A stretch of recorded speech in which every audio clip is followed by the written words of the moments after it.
praying, and I said, we're praying, and he's going to pull through. He came back before, so he's going to be fine. So a few weeks later, about the beginning of July, I get a call from the principal, and he told me that William didn't make it. So, of course, our hearts are crushed and everything. So that's how William got his wings. I changed it from William's journey to how William got his wings. And the story is not about what I just described. The story, it's a different turn, twist to it. And it's a beautiful story. And I can't wait for people to read it. I can't wait, especially for his parents to read it. So, that's that in a nutshell. I'm sorry. I spoke too long. No, you're fine. You're fine. I wanted people to hear that story. One of the reasons is because Tracy has decided to donate a portion of the proceeds from the sale of the book back to the family. So when the book comes out, share it, support the book if you can. It is a beautiful story. And I think the parents will, the parents, I don't know what it's like to lose a child, but I know these parents, and he was not a baby. He was he was 8 years old, right, Tracy? Correct. And it was just really, really quickly. So, yeah. His parents are just so thankful. And so if you can support it, that's why I mentioned it. And of course, published by yours truly, PayPro. Yes. So. And I'm so pleased about it. I mean, Laquita, people have been messaging me left and right. Who published your book? I have a book I've been working on for years and everything. And so, if you don't mind, I've shared your link with a few of the people that have reached out to me wanting to know who my publisher is, if that's okay. That's absolutely okay. I don't mind one little bit. Yeah. Right. And really, really quick, I want to say this, and then everybody else can continue on. William, he passed away on July the 7th of this year. And then 2 weeks later, July 23rd, my mother transitioned. But get the irony of it. My mother's birthday was September the 12th, and William's birthday was September the 29th. Mm-hmm. So, I mean, it's just so heartfelt. The story is heartfelt. And I just want to throw the sequel out there, how William met mommy. It's a beautiful, and that is a beautiful story too. Tracy, you write so well. So thank you for sharing that. And listen, put your information in the chat so that you guys can connect with each other, and you can kind of follow each other. And it's all about networking too. We'll be talking about that today. We'll be talking about networking. So we're going to go ahead and get started. So if you put your information in the chat, if you're on social media, if you are, your email address, or however people can connect with you, that would be great. So we're going to go ahead and get started. I am Laquita Parks, and I am the CEO and founder of PayPro Publishing. And PayPro is pain, progress, victory, because I believe without pain, there's no progress, and without progress, there can be no victory. So I help people take their stories from a thought to a realization. My goal is to make publishing easy. There are a lot of people who do publishing. There are a lot of people who write. There are a lot of people who edit, and everybody has their own way of doing that. And I have my own way of doing it. My goal is to truly help people take their stories from a thought to a realization. I love helping people, and I believe that 100% of everybody living and dead has a story. And helping you tell your story is my focus. So everybody on this call has a story. There are people on this call right now that I've published for. There are people that I've not published for, and there are people that I'm working with that I will have an opportunity to publish. And so for those of you who I've published for, or work with on your book projects, I thank you for trusting the process. I never said the process was going to be without some headache and without some heartache. There will be tears, there will be anxiety, there will be frustration. That's a part of the process. My goal is to level some of that out so that there are not a lot of tears and that there are not a lot of frustrations. And if you find yourself close to the edge, my goal is to help pull you back away from the edge and help you get a project in your hand. Okay. So I'm going to talk to you guys a few minutes about publishing made easy. If you have published with me, you've been through this process, and everybody has a different book. Everybody has a different genre for their book. So the process might look a little different depending on your journey than some. Tracy's book is a children's book. And so Tracy's process is different than Linda's process. Linda has a beautiful book, and Linda's going to talk to us about selling made easy, because she's a hustler, baby. She can sell. I've been on the telephone with her while she walked into Walmart and sold her book to 6 different people in Walmart within 10 minutes. And I'm telling you, that's it. And look how beautiful her smile is. Yeah, and look, and Linda, I'm looking at your picture back there. You don't look too different from that picture back there. So we're going to talk about some of that. The whole process of publishing is simply starting. I've talked to a lot of people who want to write a book. I talk to a lot of people who have a story. I talk to a lot of people who they don't know how to get started, but they're afraid to get started. So the only thing that you need to do, you don't need to do a cleanse. You don't need to burn incense and shake it around your house. You don't need to spray all over your house. You simply need to take a pen or pencil, put it to paper, and start. You just simply need to start. Once you start, the rest of it will flow. The rest of it will fall into place. And there are those of you who are on the call that I'm working with, I think everybody, and I just want to ask you a question. How did you start? And I know everybody's busy. Today's Saturday, and not only is today Saturday, but it is also 1 week before Christmas Eve. So I know that everybody's doing some shopping, and I understand that. So we are recording this. So if you don't have a chance to catch it and you're catching it on the replay, Merry Christmas to you. Okay. So I'm going to go around the room and I'm going to ask a couple of people, and I think I'm going to start with Miss Carolyn. I absolutely love her spirit, and we've had a lot of laughs together.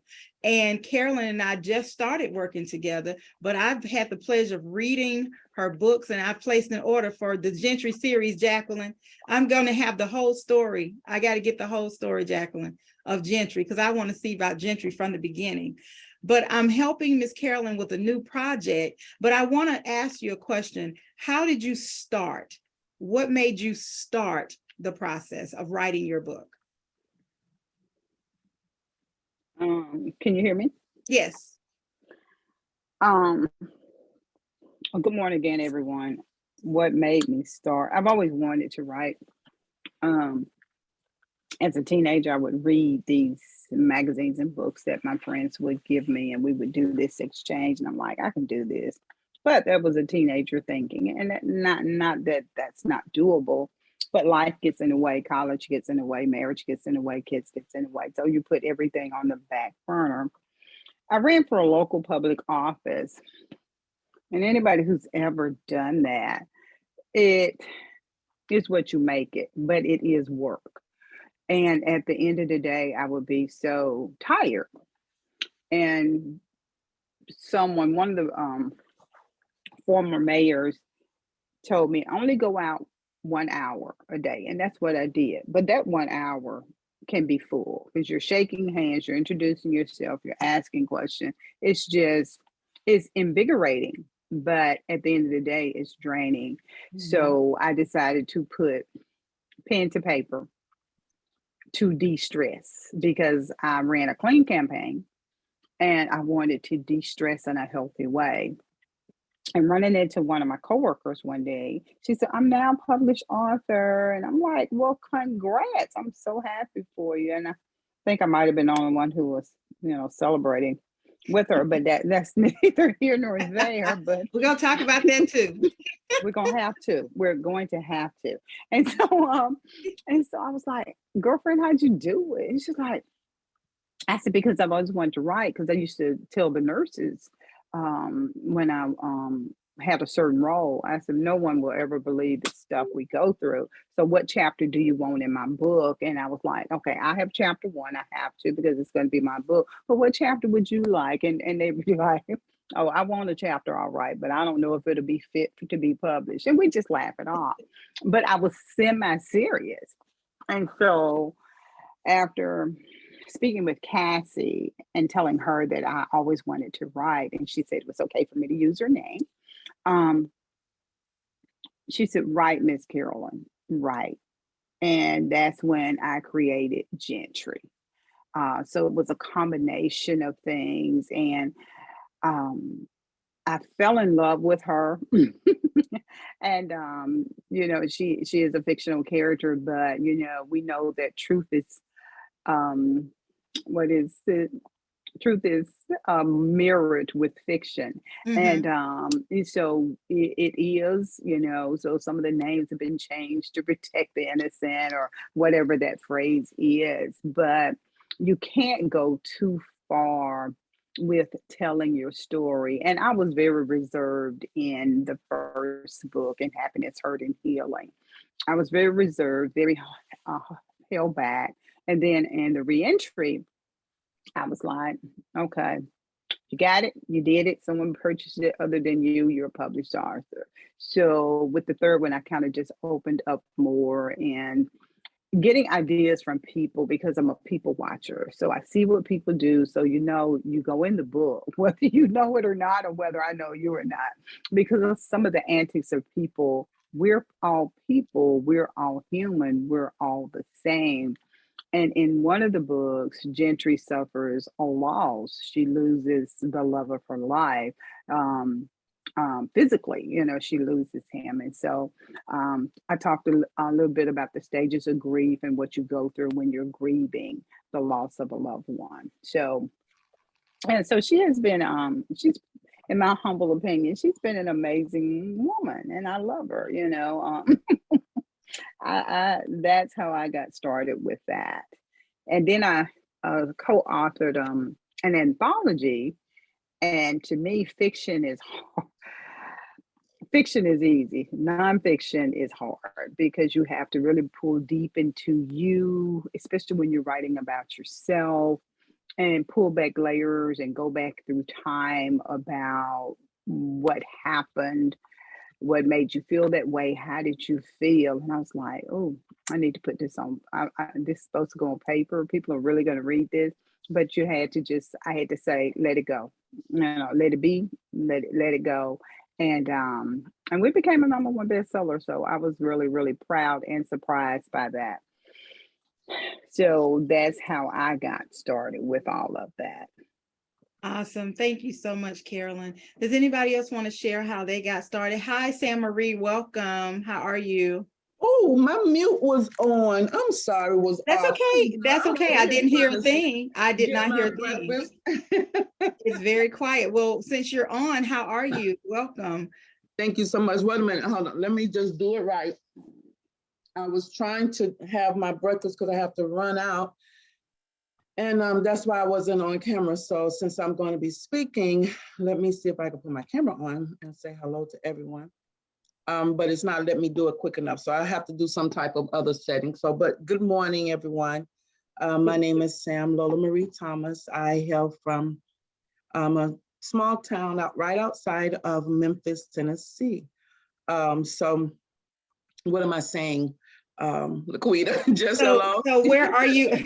Where are you in your writing process? Have you published, non-published? What are you working on it? Where are you in the process? Okay, so in my process, I write all the time, Now, whether it's constructive or not, that's something altogether different. I do have a foundation for my writing, though. The challenge that I am working on right now, which is the challenge that you have presented, Laquita, I have written everything out. I have all of my chapters, my format that I'm going to use, and I am simply typing it up these days when I come home, giving my 15 minutes in the morning and my 15 minutes in the evening, trying not to be super distracted. So that's where I am at this stage. I am at chapter 7. That's good. Typing. Yes. So I'm nearly done. I'm That's nearly done. Well, I've written everything out. So that part is done. And typing and editing, tweaking it here and there. Yes. Okay. Very good. Very Thank good. you. Thank you. Welcome, Indy and Lachelle. I know you guys had some things going on. It's the last week before Christmas and everybody's doing everything. So I appreciate you guys for being here. We are talking about publishing made easy and just kind of getting where the why and how they started and where they are in the process. Tracy has shared. Jacqueline, what about you? And I know you don't feel well, and if you don't want to share, that's fine. Just you don't have to. Now you know I love to talk. Y'all just gonna have to get with this little graspy voice this morning. You trying to be sexy? Oh no, I ain't gotta try, baby. That's natural. That's 2 snaps and a pop, Miss Jacqueline. 2 snaps and a pop. Yes. Okay, all right. Thank you, Jacqueline. Okay, yeah. So my name is Jacqueline Cox. I am now a published author. I started my writing journey. Well, I started writing in the 5th grade, but I would pause here and there. Here and there, it was mainly poetry and essays. I won best new student essay at Columbia College when I was there for broadcast journalism. And I've always known that I had a gift for writing. My mother, I call her a queen, but her name is China. She was a journalism major in college, and we tend to get things a lot of time. Things just come natural. It's like it's in the bloodline. It's hereditary, but my family has a real good talent for storytelling and writing, and my grandmother was a great storyteller, and so I've always had that just instilled inside of me. But I started wanting to become a published author. Me and my husband sat down the first year we got married, and we sat at the table and we wrote out a list of goals. We wrote short-term goals, we wrote long-term goals, and we wrote down what we envisioned for our lives, because God always say, write it down, make it plain, speak it out your mouth, and so we sat down, we both said that we wanted to write. We wanted to write about our lives and things we have gone through. And over the course of maybe 4 or 5 years, we just never really had the time, because life was happening, COVID was happening, life was ending for a lot of people in our family. And we decided at the end of last year, we saw a challenge from Bookleaf. It was like a 21-day challenge where it was basically saying, hey, we want you, basically come join this challenge. And it was like a poetic challenge or something like that. And so that's when we started. But Bookleaf, just don't do it, y'all. Steer clear, stay away, please. In Jesus' name, amen. Anybody who's listening, just steer clear from them, because it was like they presented heaven and gave us hell. And so that was that. And along the journey, it was challenging, dealing with a publisher from overseas, and it was just a lot. So I joined a lot of book clubs and author clubs. Once my book became available as an ebook online, I joined a lot of book clubs, and I ran into Black women authors. And I saw Miss Laquita's profile there, and I was like, well, she looked trustworthy. Let me see if she'll read my book. And so, because I was just giving it at that point, I was just giving my book away to anyone who would just read it, just to get it out there and see how I could get feedback so I can go back and correct things and, and take, criticism or, anything, any type of feedback I could to become a better author.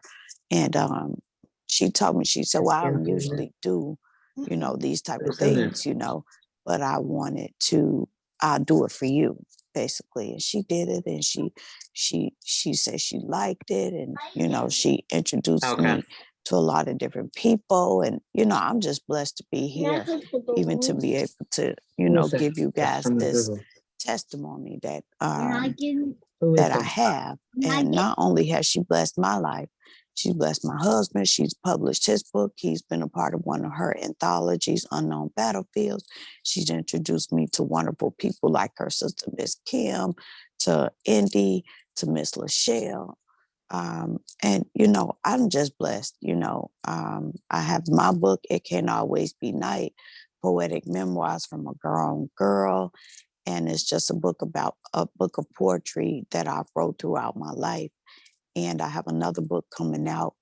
Quita gonna tell me when, huh, Miss Kim? Hey, Miss Kim, they gonna tell me when. But that book is called Mountains Can't Rise Without Earthquakes. And that one is actually a loosely based book about my life and the life of, and how my mom and dad met, what happened between them, and just everything, that I've been through.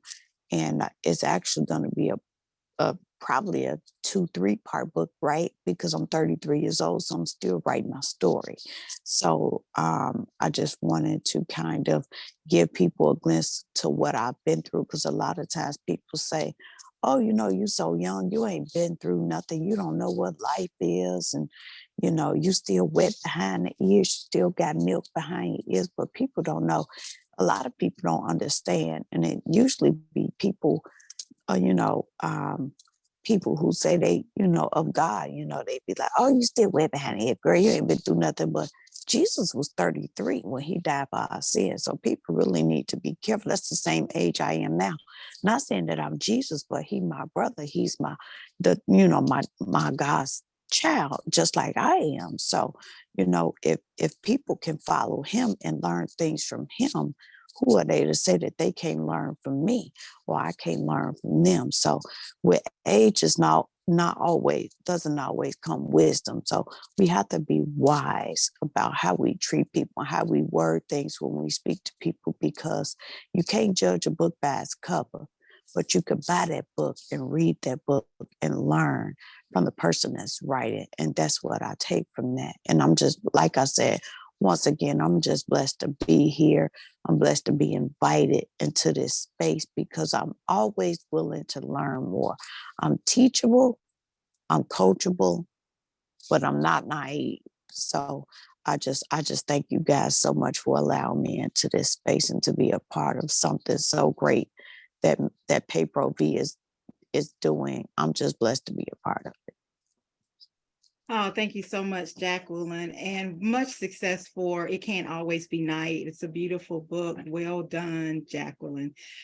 So we're going to progress a little bit more. We're talking about publishing made easy. The process can be frustrating. The process can be, it can be time consuming, but you have to decide your why. So as you start to write your story, wherever you are in the process, keep in mind, if you keep in mind three things, and remember we said earlier when I first started, that there are a lot of people who publish. There are a lot of publishers, there are a lot of editors. Everybody on this call, there is somebody else who does what you do. There's somebody else who does networking. There's somebody else who does marketing. There's somebody else who does selling. There's somebody else who does editing. So, you know, there are a ton of people who do publishing, and everybody has their way. No matter what you do, think about why you're writing. If you think about why you're writing and who you're writing to, then you'll be better equipped to write your story and make sure you're aiming it at the right people. And what's your anticipated outcome? So one of the things that we're talking about, and one of the goals for today, is to give you a jump start into 2023 so that you have an end game in mind. So you've written your book. You've gone through that process. You've gone through the anxiety of it, and now your book is out. There's a room on Clubhouse that says you gave birth to the book. Now what? So you gave birth to your book. Your book is your baby. Then what's the next step? Okay. The next step is my little grandbaby. The next step is, how do I get that book into the hands of people? So before we go there, your why am I writing this book? Who am I writing this book to? And what's my anticipated outcome? One of the biggest parts of publishing your book is editing. And I meet so many people who say, oh, I don't need an editor. You do. Even, and there now you can edit your own book, but that should not be the last part before you publish it. Your book needs to be read by somebody else. It needs to be edited, because I don't know about you guys, but sometimes my brain tells my eyes what it wants to see.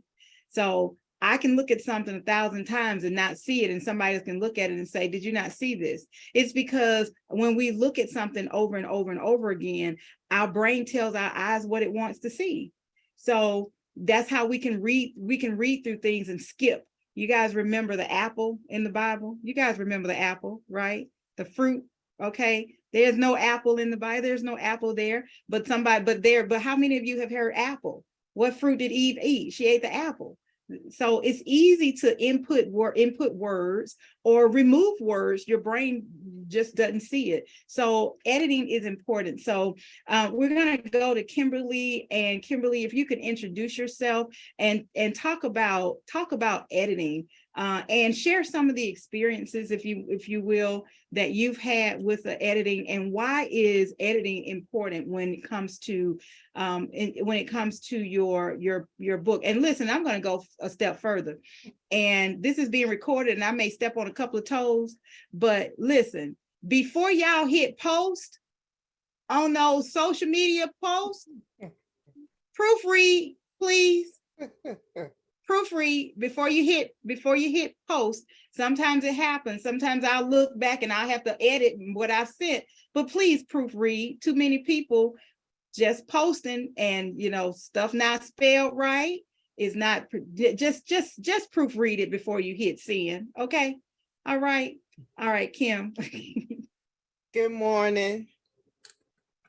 Just so y'all know, I'll say this: I was voluntold that I was doing this boot camp. I just throw that out there. Many of you that don't be shaking your head, Miss Laquita. I was voluntold. Many of you know the editing process or whatever. I'm the behind the scenes person. I don't I'm behind the scenes. I don't like to be in the public eye or anything like that. As most of you know, the editing process is a huge part of getting your book published. But as many of you know, the editor is the one that's behind the scenes, invisible, things of that nature, but it's a huge part of getting your book published. Grammar, tone, spellings, and things of that nature, fact checking, things of that nature. I've gotten to just a little bit of my background. I have a BS in English and journalism. So I've always liked to write and read. I haven't published anything or written anything. And Miss Laquita keeps saying, where's your book? Where's your story? I was like, I would like to keep helping everybody else publish their story. But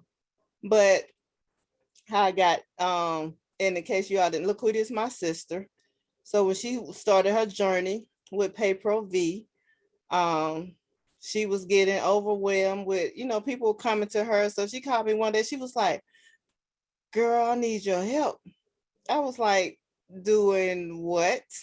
And she was like, I was like, how much of my time is gonna be? I just look at this for me. Just look at this for me. I need your help. And I was like, so that's how we've been going through this process with her, and I've it's been it's been a journey. There I've done books that have already been published through Amazon, other formats or whatever. And I was like, wow, these books have been published with all these mistakes. And like Jacqueline was saying, whatever the company, Loose Leaf or whatever, we've dealt with authors that have given their books to other people to publish. They haven't gone through the editing process, and you don't want your book to be on Amazon and people like me are reading and be like, what the hell is this? They didn't, just simple mistakes. So the editing process is very, very important. It's time consuming, which is probably why some of you probably had books gone through other people. There still has a lot of mistakes that's been published, because you got to make sure the names are correct. If I'm looking at your manuscript and it said that this happened in Baltimore, Maryland in 1960, whatever the incident, I'm going to fact check to see, okay. And if I can't find anything about what you referenced in my notes, I'm going to say, well, I can't find anything about this incident. If you quote a Bible verse, I'm checking to see with the Bible verse. If you said it was the NIV and I'm fact checking and it was the King James Version, I'm letting you know. All that stuff goes behind the scenes on editing. If you say in chapter 1, Jane had black hair and a blue bow, and then chapter 5, Jane had blue hair and a red bow, I'm going to be like, well, in chapter 1, you said it was this. So consistency, things of that nature is everything that's important, that's going behind the scenes as far as editing is concerned. So just keep in mind, sometimes, those of you that, and be patient when you get your manuscript to the publisher, and by the time it gets to me, a lot of you was like, oh, submit the manuscript, today and want it back tomorrow. Just keep in mind that it's a tedious process if you're doing it the correct way. It's very time consuming as far as, it's proofreading and editing is totally different. Proofreading is if your book has already gone through a copy editing process, and you it doesn't need a lot of work, which means it's already been through something. So by the time, usually when I get done, give it back to the publisher, at that point it's proofread. Well, a lot of what I do is copy and line editing. I go by each sentence, paragraph, or whatever. I'm basically your first reader. So I'm looking at flow, or if it's easy to read, I leave those types of notes or what, because you don't want to publish a book that the person can't get past the first page and be like, okay, well, this doesn't flow well. And then no one is reading your book.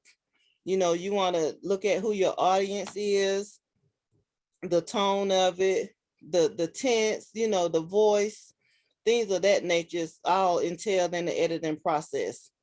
So I don't worry about, I'm looking at your book as the typically your first reader, because there have been, and Laquita knows, I was like, girl, it took me forever to read this. So I'll tell her, I don't think this is going to be good for the author because it took me an hour to get to the 4th page, you know, which means it doesn't flow well. You're not capturing your audience. So be careful when you're reading. Who are you trying to attract?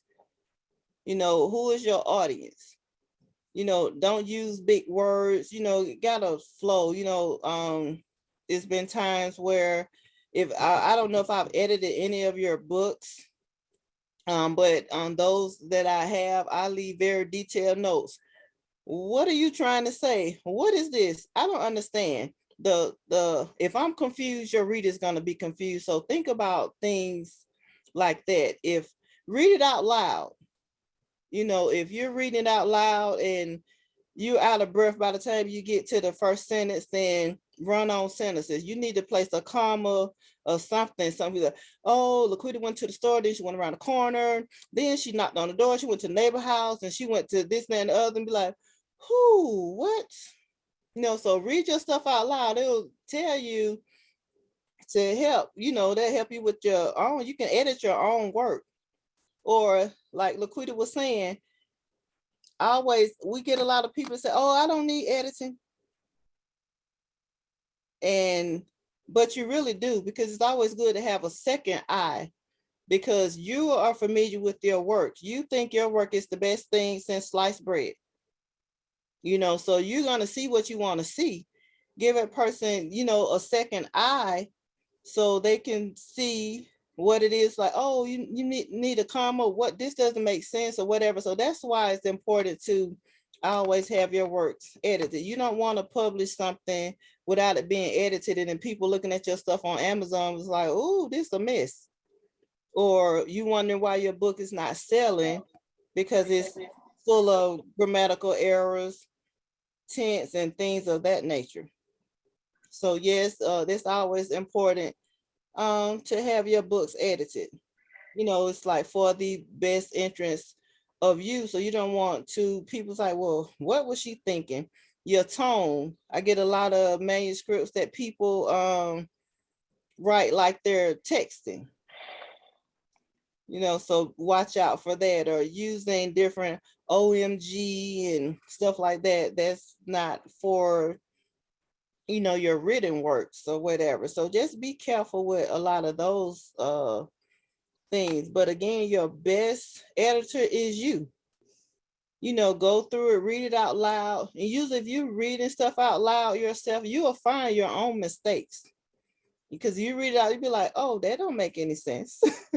So which is what I do. So just be mindful of things like that. And again, most of you notice most publications or whatever, the editor never gets recognized. I'm cool with that. I'm just glad to help people take their stories from a thought to a realization and help you publish your best work that you can publish. Thank you so much. And listen, y'all, I didn't volunteer her. That is not true. I didn't volunteer. I asked nicely. I strongly recommend it. That's what I did. Volunteer. But I'm grateful. We have a whole team, and editing is a very important part of the process. And there, like I said, there are many editors, and like some of you have had experiences with publishing companies. I've had experiences with editors that did not work out, which is why I had to go to the person that I knew that was able to do what I needed done. And it was just getting to that point. So I did have to beg y'all, because she was like, how much of my time is this gonna cost? what is this got? No. And I was like, please, please, please. And it was because I had an editor working for me who, and I don't have time to edit everybody's work, but I'm able to edit. And when I started going through it, this editor had taken many shortcuts. And sometimes I think they take for granted that you're not going to read over it. And we're human beings. I've made mistakes. We're human beings, but it's not on purpose. So the editing part is very, very important. So thank you so much, Kim. Does anybody have any questions on the editing before we move to Miss Linda? Yes, I do, Miss Laquita and Okay. Miss Kennedy. Kimberly, good morning. Can you just explain a little bit? I'm not sure if everyone else is familiar, but I wrote mine out as well as Miss Cox. And I know my handwriting can be difficult. Can you just explain a little bit more how she can get through the process and how I can make it better for her? Anyone else who might written out and, write chicken scratch like I do? Okay. Kim, you want to answer? Kim, you want to answer that question? I'm sorry, I didn't hear it. She was saying that there are people when they write like chicken scratch. And how do you have any ideas or suggestions how one who has the same issues that she has can make the process a little better? As far as you talk about your manuscript or just writing? Yes, the manuscript. When you get it, once I write it out and send it to you, how can I make the process better for you so you can read it? Well, once you write it, as you're saying it's already, you're typing it, correct? No, script writing. Yes, when I sent you the manuscript, I had written it out, so I know my chicken scratch cannot be legible. So, how can I make it more easier for you to get through that painstaking event? Well, first of all, it goes to the publisher. But anything that I get, I recommend that it's typewritten or whatever. If I have to transcribe it and then edit it, it's gonna be an extra fee. So finance wise, if you don't want to pay, that's an extra cost, because it is very time consuming to figure out what it is you're trying to say.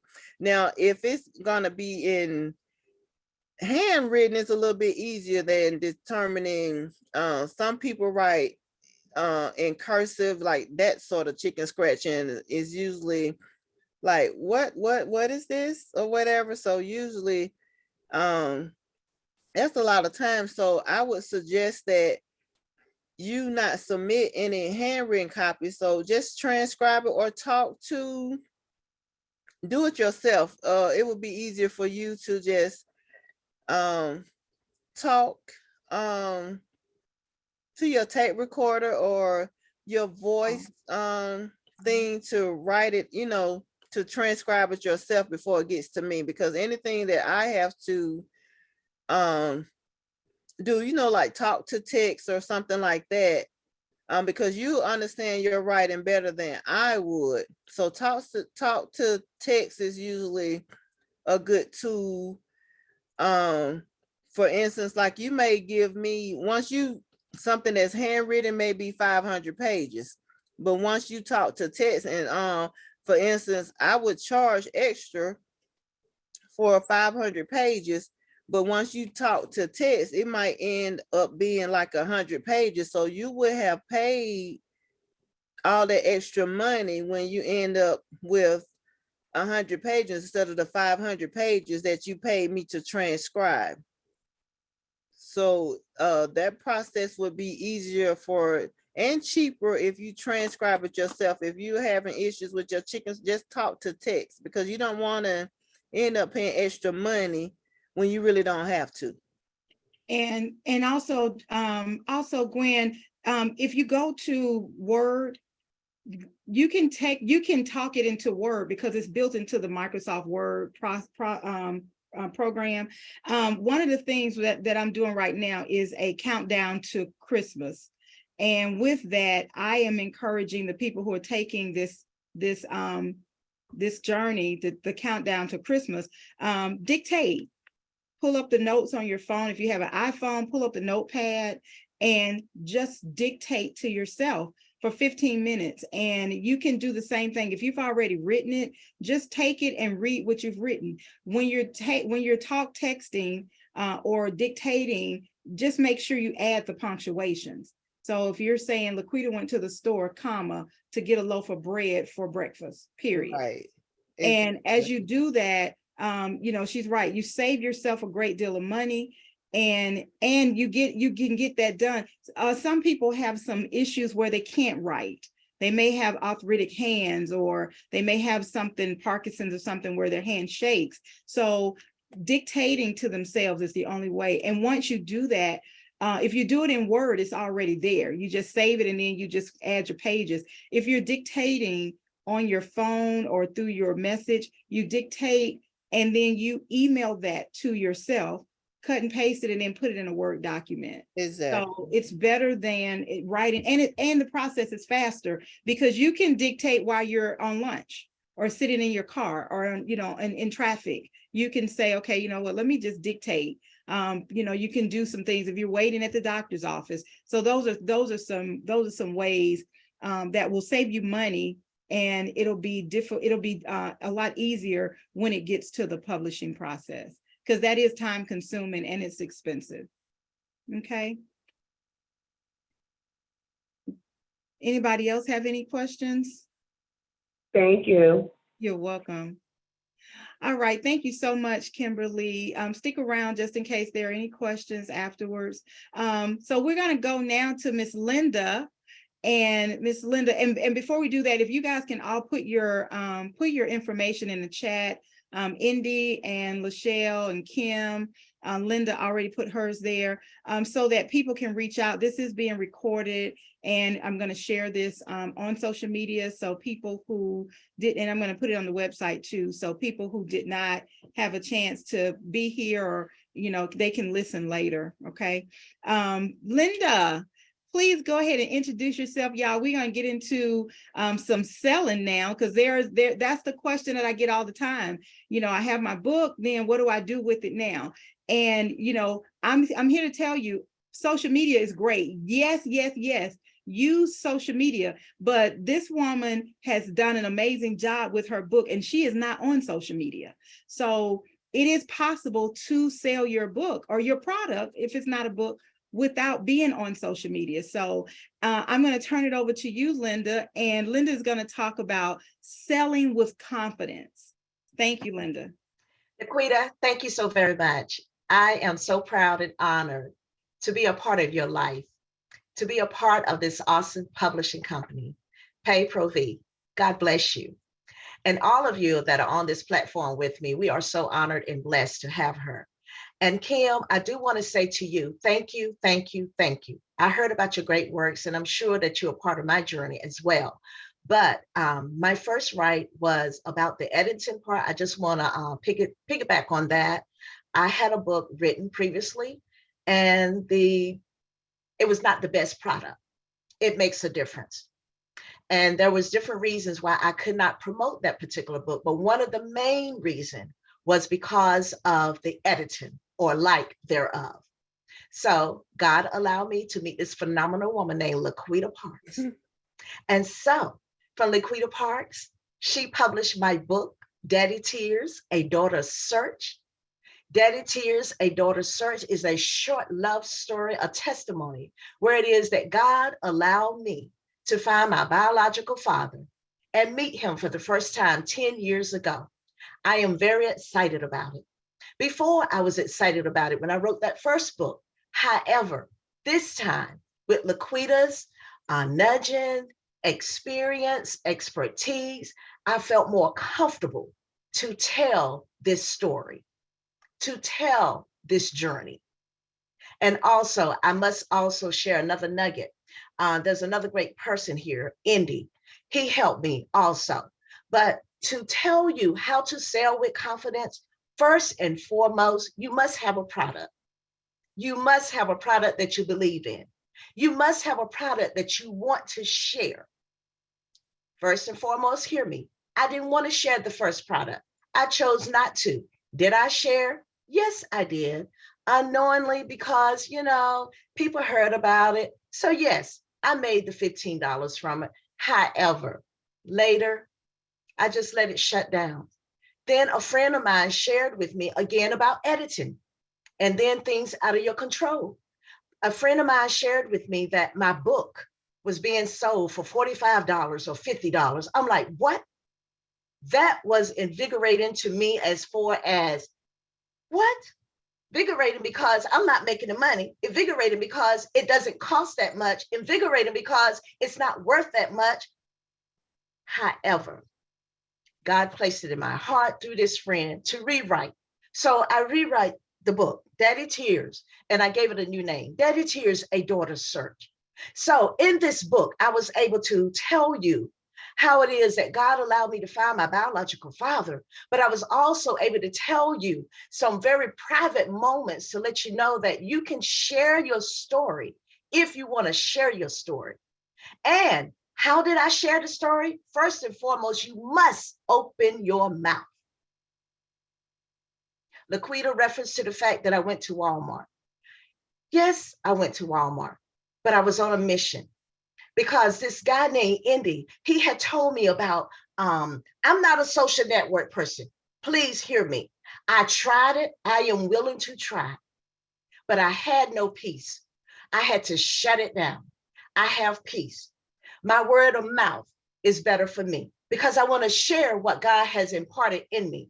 So yes, I was at Walmart because Indy had this t-shirt that he didn't have the t-shirt, but the t-shirt was made because of the QR code. And so, okay, tell me, I'm coachable also, Jacqueline. I'm gonna get out, I'm gonna try it. If it works, great, I'm gonna share it, okay? So I had this t-shirt on. I'm turning my back around, scan me. People I don't even know. They scan me. Oh, this goes to Amazon. Great. Okay, how do I get this book? I say, you're right there, Amazon. Go ahead and order the book. Better yet, I got the book in my hand. You can have it today for $15. What? Yes. All because I opened my mouth. I shared it. You had the product in hand. It makes a total difference. However, you can sell the products when you don't have the product in hand. Well, because my book is on Amazon and because my book is on Pay Pro V Publishing Company, you can get it from both of these avenues. However, a lot of people know about Amazon. So yes, go to Amazon. No, I'm not going to make as much money, but to God be the glory, I would have made some money because you went to Amazon. And because I opened my mouth, because I had a product that I wanted to sell, and because I wanted to tell my story. So what am I telling you? You got to know your purpose. You got to think why you want to sell, and you got to know what is driving you to sell. Is it the finances? Is it because you just want to tell the story? Or is it just because you just want to share? Now it's Christmas time. Now I am part of an anthology, All the Preacher's Wives. I do not have the book, but allthepreacherswives.com. You can go there. You can purchase the book. It's now on Amazon also. But what I did, I had these little postcards made up. And the postcards simply make, it's Christmas time. Oh, it's Valentine. Oh, it's your birthday. But this time it's Christmas. Merry Christmas. And I have the books here. And then what I do, oh, I see this person. They're going into the grocery store. They're going into the bank. Or they're at the doctor's office. Or I just walked past you and you smiled at me. Let me share something with you. What? Oh, this is a gift. Merry Christmas. This is my book. It's on Amazon. And I passed this postcard to them. And they're looking at the postcard. I said, yes, go ahead and get it. And they said they're going to do so.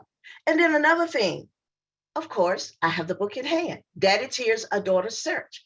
However, I do want to tell you, you have to open your mouth. And opening your mouth is consistent of warm chatter.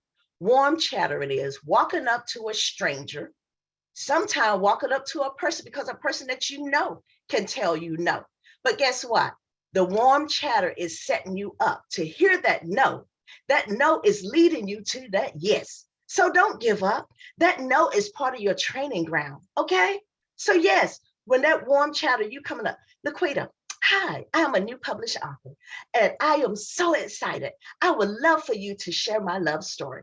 She may ask, what is it? Laquita, hi, good morning, Laquita. How are you doing? And she's smiling at me. Great, Laquita, guess what? I got a short love story for you to read. Oh, tell me about it.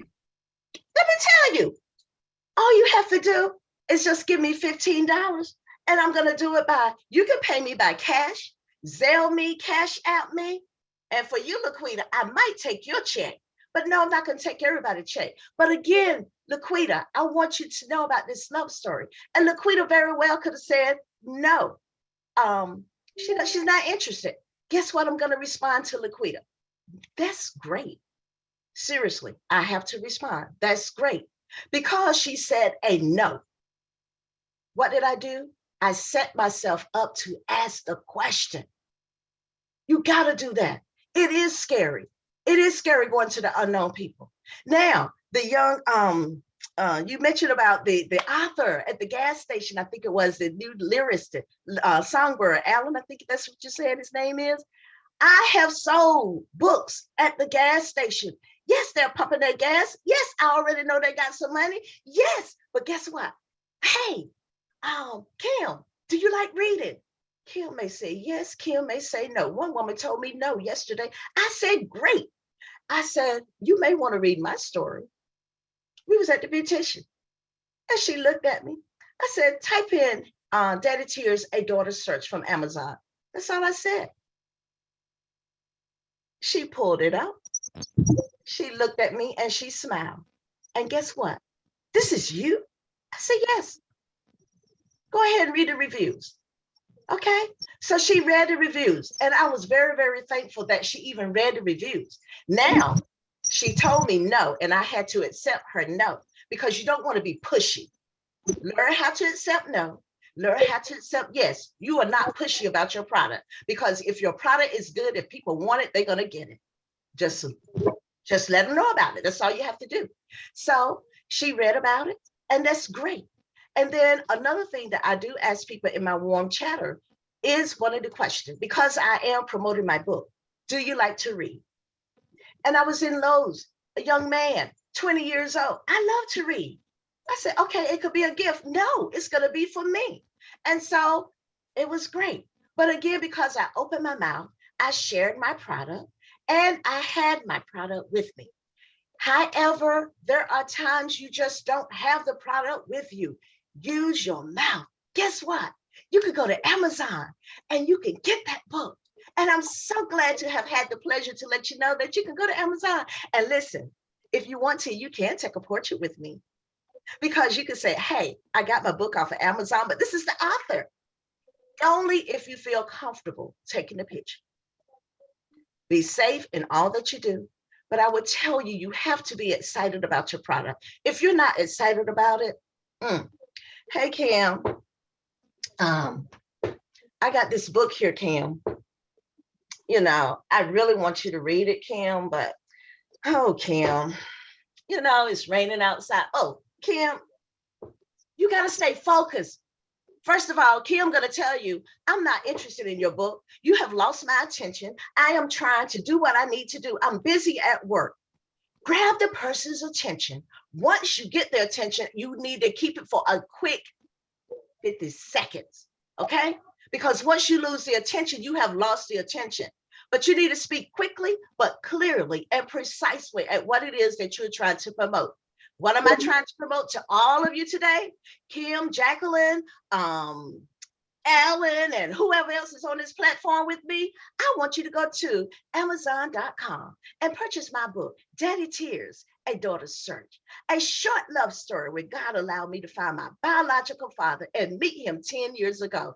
Get excited, stay excited. You're going to read about this man who said he missed out. What did he miss out on? Me.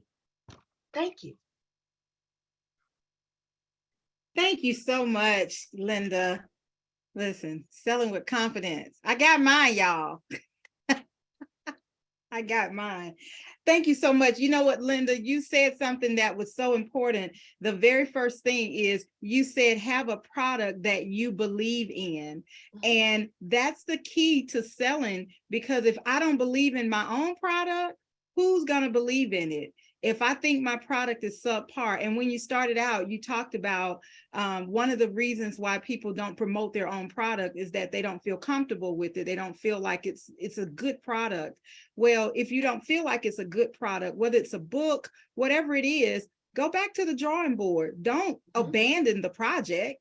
Don't abandon your work, because it took a lot to get there, and it might take sometimes just a little bit more to get you to where you want to be. So don't abandon it. You know, take something. I think Jacqueline said we took her, maybe it was Chanel that said we took her mess and made it blessed. And so she didn't abandon it. Jacqueline and her husband didn't abandon it when the results were not favorable, but they kept working until they got the product that they wanted. So thank you so much. Does anybody have any questions for Linda about selling?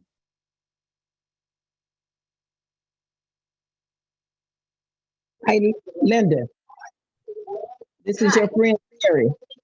Do you want to come and be my agent?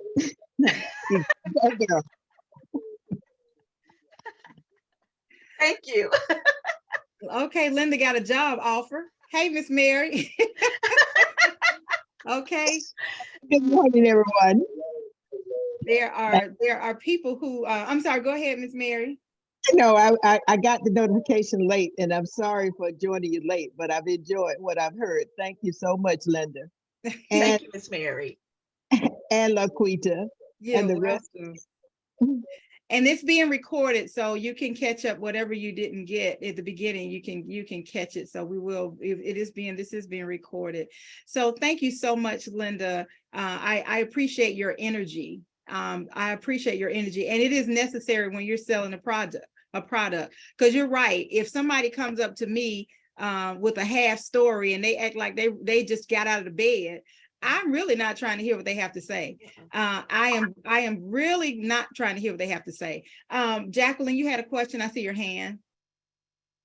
I don't have a question. I just want to let Miss Linda know I really, really enjoyed the enthusiasm and everything that you have. You have such a great, beautiful personality and spirit.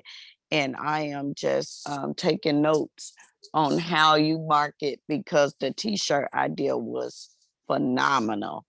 I was just messaging Quita, letting her know I got to get me one of them shirts she talking about, because I would never have guessed, and I consider myself a marketing strategist, you know, to deem myself that, but I've never thought to put that QR code on a shirt. That is genius. So, you know, kudos to you for that. And I'm taking my notes. God bless you, and God bless you and everybody else on this stage for the gems you guys are dropping today. Miss Kim, you are so very right. You know, people come and they are so very unappreciative of the editors and all of the amazing work that you guys do in and out. I know it's draining and stressful to have to read those run-on sentences, child, and no commas and periods and what she saying, this don't make sense. And you guys go through the bulk of the hard work and you don't get the recognition that you deserve. So I just want to give your flowers to you while you're here smelling them. God bless you and your ministry and everything that you're doing with PayPro-V. We truly appreciate it. So thank you so much. You're welcome. Thank you. Thank you. Thank you, Jacqueline. Indy, Brennan, he did set the idea up about the t-shirt with me, about the QR code. He told me because, well, he's going to speak about it. Well, ain't nobody talking about Indy. But let me tell you this. Let me tell you this, ladies. But ladies, let me tell you that QR code, it does work. And we're drinking with our cups, our mugs. Put it on the mug. Put it on your flyer. Put it wherever. Because, like I said, I'm not a social person. But people are scanning it and they're going to it. What they do with it, they got the information, let them utilize it. That's all we want. Give them the information. Yes. Well, Andy, since it was you, you know, God bless your ministry too, I guess, you know. No, I'm just playing. God bless you, brother Indy. I appreciate you. It's Know I a got to mess with you this Saturday morning. You know, I, God bless you so much. I'm gonna go ahead and be nice before you tell my husband I'm, you know. So I gotta make sure that and I'm I nice to you. So and I God bless you. I thank you so much, Jacqueline. Thank you so much, Linda. And with that being said, I think this is an appropriate time to transition right on over to Indy.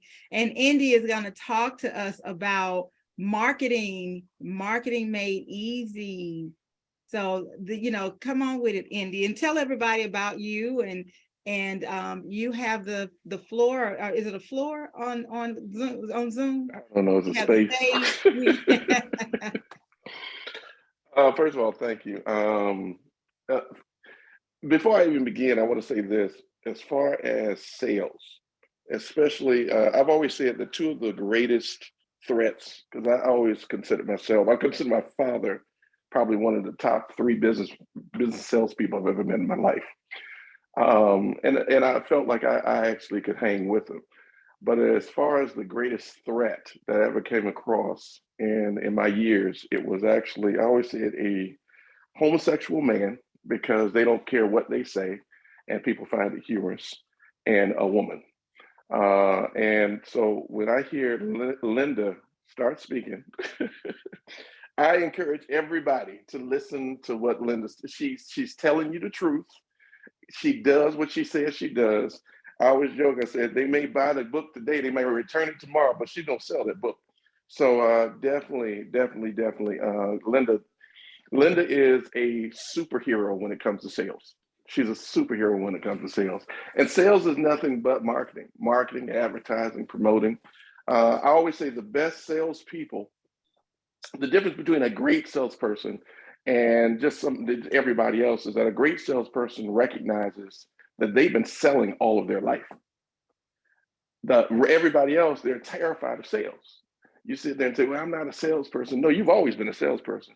When the ice cream truck was coming down the street and you only had 2 minutes to try to negotiate some type of deal with one of your parents to get that money to go get that strawberry shortcake or that push-up or that bonbon, that's sales and marketing. That's sales and marketing. When you saw someone, and like I said, I think everybody on here except for me are women. When you saw someone, that guy that you were attracted to, and you didn't even want to say anything, but the energy that you put out, the references that you made, all of that is sales and marketing. You were selling and marketing and promoting yourself, whether you realize it or not. We've all been in sales. We've all been in sales all of our lives. Good salespeople like Linda, they know it. That's the difference. That's the only difference. And they've actually taken the time to hone that skill.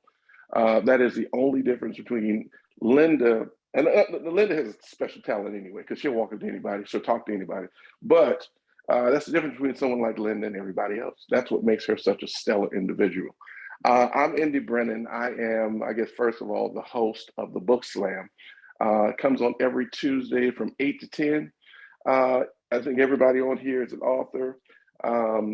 If you would like to, and I think most people on here have actually been on American Supermom. I see her. Most people have actually been on the book. Hey, most people have been on the Book Slam at one time or another. If you would like to come on the Book Slam, what we do, you get 5 to 7 minutes to do a live reading of your piece or one of your pieces. When you speak, people buy your books, period. Again, that's going back to Linda. When you speak, people buy your books. When you read, people buy your books. You give your book, when you read out loud, you give your book arms and legs and blood. You turn your book into a reality. That book assumes life when you read it. So I encourage everyone, if you're able to get on a podcast, if you're able to get on a radio show like Trivia, if you're able to get on a television show, if you're able to get into anybody's room, ask them for a couple of minutes just to read. And when you read, I'm telling you, take that moment, and I'm going to make a comment about something that Linda said, take that moment to maximize that, and take that moment and maximize that opportunity. You want to read with in the character, with the spirit that you wrote that book in. See, every last one of us, when we write a book, in our heads, there's a rhythm, there's a flow, there's a voice. When you read, that's what you want to demonstrate when you read. You have to let everything go, kind of dig into yourself and just take off. It was something that Linda said earlier. When someone walks up to you, like she was talking about the t-shirt, when somebody walks up to you, or you're presented with an opportunity and someone says, hey, what do you do? Or you have on a t-shirt like Linda, and they're asking, what is that? I don't care how you were feeling 5 seconds before they asked that. I don't care what was on your mind 5 seconds before that. The minute that they do that, a light switch would come on. This is something that you need to become accustomed with. A light switch comes on and you go straight into talking up what you do. I don't care if it's a book. I don't care if it's cabbage. Whatever it is you're promoting, you talk about it like it is the best thing that God has ever put on this earth next to you. So, I mean, that's how you want to talk about it. Now, when they walk away, you can go back to feeling sad. You can go back to feeling sick. You can go back to being miserable. But when they all go back to just being normal. But when they speak with you, you have an opportunity to sell. You have an opportunity to promote. Because see, if you excite them, they might be so excited, because I know Linda runs across that. They might become so excited that they're telling other people. And understand, bad news spreads a lot faster. If you all don't know that or not, bad news spreads a lot faster than good news. So if you can get that one person to tell one other person, you've actually overcome a huge hurdle. See, if it's a terrible book, they're gonna tell everybody. They're gonna if you are a chef and your food is bad, they're gonna tell everybody. If your food is stellar, they may tell 1 or 2 people. So, you know, when you are given that opportunity, capitalize off of it, maximize that opportunity, get excited. And like Linda was talking about, as far as believing in what you do, if you don't believe in it, guess what? They won't believe in it. They won't believe in it. Every movie, I know with Tyler Perry, I met him many, many years ago when all of us were all just getting started. When Tyler Perry walked in and actually started talking to Lionsgate, that's where he got his first huge deal from. He couldn't walk in there looking down. He had to get those folks excited. He had to get them excited. He had to turn that vision, or to make the vision plain. He had to turn that vision into a reality. Because as we all know, sometimes the vision that God gives us, some people will never believe in it until it does transfer, until it comes into fruition. So you want to actually do your best through your voice, through your body language, through your energy, to help them to realize, to help them to get excited about what you're working on. I actually, like I said, I host the Book Slam, one of the hosts of the Book Slam at this point. The Book Slam is a platform where, like I said, you can come on there and you can talk about your book. You can get people excited. You can get people motivated to buy your book. But it's also a great place to practice on this art, because that's what it is. It's a great place to go so other people can hear it and critique what you do.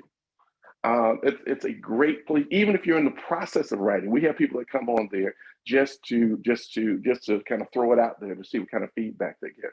When I wrote What If White People Were Slaves, which is one of the books I wrote, What If White People Were Slaves, I read that book to someone every single day.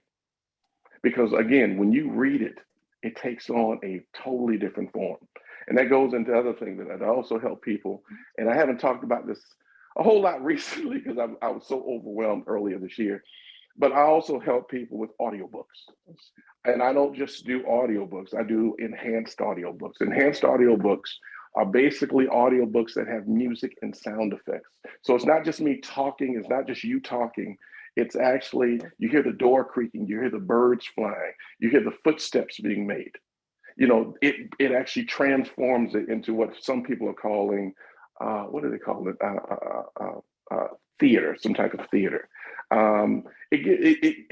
It's amazing what the human mind does, because as you're reading and they hear the elephant in the background, or they hear the crows off in the distance, suddenly their mind begins to construct this virtual atmosphere. And if you can get them to do that, again, like Linda was talking about, now they're buying into what you're selling. One of the things that I have done recently, and I encourage everybody to do, take one chapter of your book, even if because audiobooks they're not inexpensive, okay? Because it's an investment, but it's worth the investment. Because again, an audiobook does not just sell that book. That audiobook represents you and your brand. So you can take snippets of that and you can put it all throughout social media. You can take snippets of that and put it on television if you're promoting a product there. You can take snippets and put it in a radio ad. You know, if you're planning to do anything like public speaking, all of this, that one book, that one piece actually can be repurposed throughout your entire marketing campaign. That's how powerful it is as far as an audiobook. But if you get a chance, let's say the money's tight. One of the things that I've done with all the Preachers' Wives, for example, take one chapter, just one chapter, and turn that chapter into an audiobook. You could sell it on Audible or some of the other platforms out there for 99 cents, $1.99, $2.99, or whatever you want to, or you can actually give it away. Go to something like Buzzsprout, or what's the other place? Buzzsprout, and what's the other place that starts with an A? I can't think of it. But you go to sites like that and distribute it, and they'll put it on Spotify and Pandora and all these other platforms. Buzzsprout will actually put it on, I think, like 17 or 18 different platforms. And Anchor's another one. They'll put it on all these different platforms. You're giving it away. It appears that you're giving it away. Again, it's an investment, because if I hear a snippet of your piece and you're reading it, I've worked with Linda. I've heard her read or recite Daddy Tears. And when she talks about walking into the hospital room and, her husband, and talking about her father and that experience, I'm telling you, I can read it. And Linda's a great writer, and there's a lot of people on this platform that are great writers, but when you speak it, it takes on a totally different context. When she talks about that, suddenly the tears that you might have thought about shedding, you're shedding them because of that energy, that spirit that's coming through your speakers, through your headphones, your AirPods. We don't use headphones a lot. Yeah, I guess we still do. But, take one chapter. A lot of very popular authors do that. They will take one chapter and use it as a teaser. Sometimes it's not even the entire chapter. It might be 2 or 3 minutes, but it might be an entire chapter. But take that and put it out there to get them excited. And when they hear that, now they're wondering, how can I get this book? First thing they'll think is, how can I get the audiobook? But they're still going to think, if the audiobook's not available, how can I get that book? There are applications like Speechify, where you can actually use that to and it will actually read it. It doesn't have it. The voice is somewhat innocuous. There's not a whole lot of emotion there, but at the same instant, they can listen to it as it reads it. But if you get a chance, just do one chapter, and trust me, you can sell it or give it away, but trust me, that will move people. I strongly encourage that. Lastly, as far as audiobooks in general, the video impacts more brain cells than any other form of media. The thing that comes right under that is audio. And when you're talking about an author, and as a creative as we are, and when we start speaking and the emotions start coming out, I'm thinking about Jacqueline. I love her energy. Her and Marvis. I love their energy. I love their love. If y'all don't know, they're two of the most, as far as couple-wise, they're just sickening to just listen to, because they're just so in love with each other. I love to hear them talk about each other. Not sickening. I just love to hear them talk about it. It's them, and like I said. Now, Linda, don't get me wrong. Linda and Rod. I mean, Linda, she'll hurt you over her husband. But, I love to hear her talk about it. But Jacqueline, what's amazing is that Jacqueline has such a such a everyday type of, she has this somewhat aggressive, because we're in the South, I know I'm in the South, we have this somewhat aggressive Midwestern, Northern type of disposition. But when she starts reading and talking about her husband, how they met, the things that she went through growing up, when she starts reading this stuff, the impact is massive. The impact is overwhelming. And that's the thing that makes you want to buy the book, the audio book, or whatever she's selling. It's that energy, it's that spirit.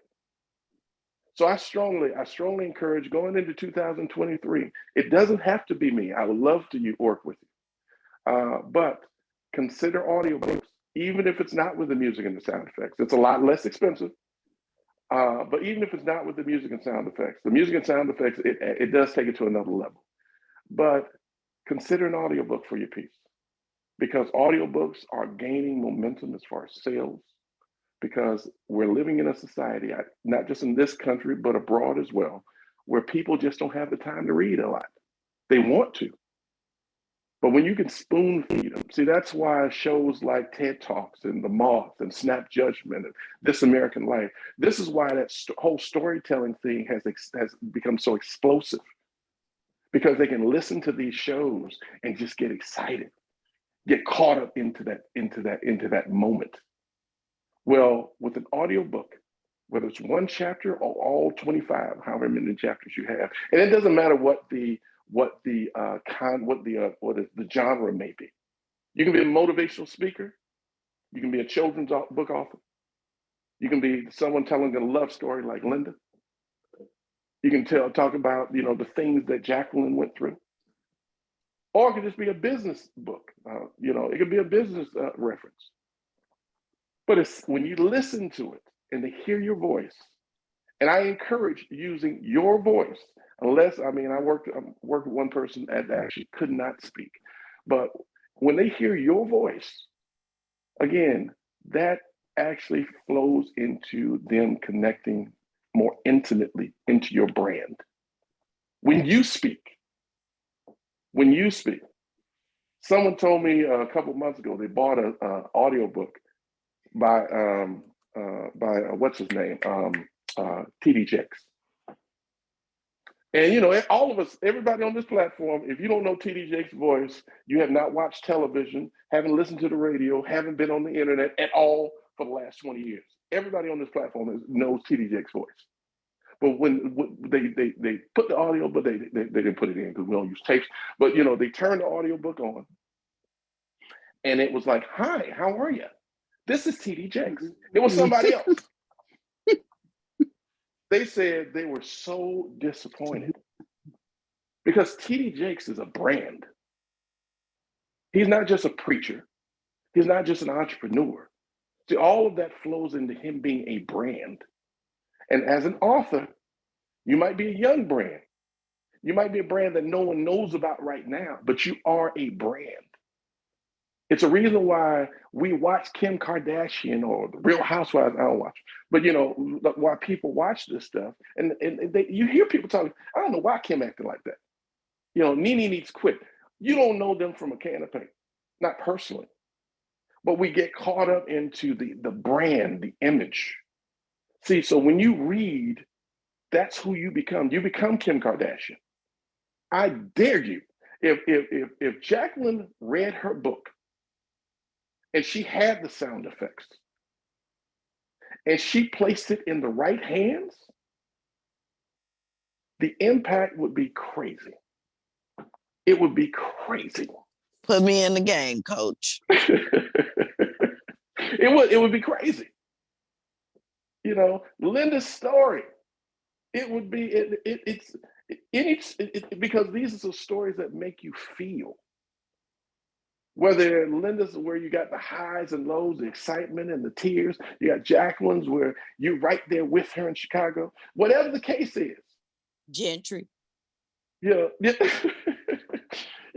the case is, The audiobook is one of the most powerful tools that you can use because it is incorporating one of the most powerful tools God has given you, and that's your voice. So I encourage everybody on here, do an audiobook. Again, I'm not selling me. I'm selling because anyone can tell you since I started the book slam, even before that, I've always encouraged audiobooks. My background is technology, digital marketing, and I worked in entertainment. I am sales and marketing. I'm a salesperson first. That's why I love to hear Linda go off. Okay. So is there any way, hi, Andy, this is Gwendolyn Lambert Smalls, and I wrote Windshield About Break, and I have been advised to do audiobook. And being on Clubhouse with you guys was very exciting. And I was told to look you up, but I haven't had a chance to do so. So in 2023, that's my next big step. And as you know, I do have a budget, so I like to stay on my budget. And can you just share what, if possible, what the pricing would be, as well as what a person like me would need to do, being that we're in different locations? How does that work? Because I'm very excited about that. That's fine. That's fine. Definitely. Oh, that's fine. Thank you, Gwendolyn. I know you're on there quite often. I appreciate it. Anyone that's on the book slam, I appreciate the support.